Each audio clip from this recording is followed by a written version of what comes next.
merupakan detik gilang gemilang bagi pentadbiran kementerian kita.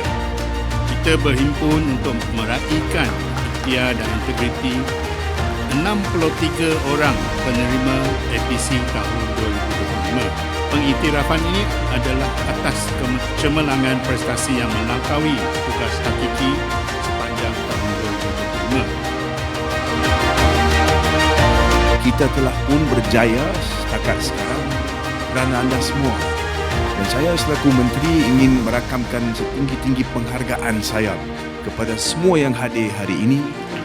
Kamu semua masing-masing memainkan peranan yang penting yang telah pun membawakan kepada kita hari ini berdiri di sini, dan kita bangga dengan pencapaian dan impak Kementerian Digital di dalam perkhidmatan khususnya Kerajaan Malaysia. Terima kasih kepada semua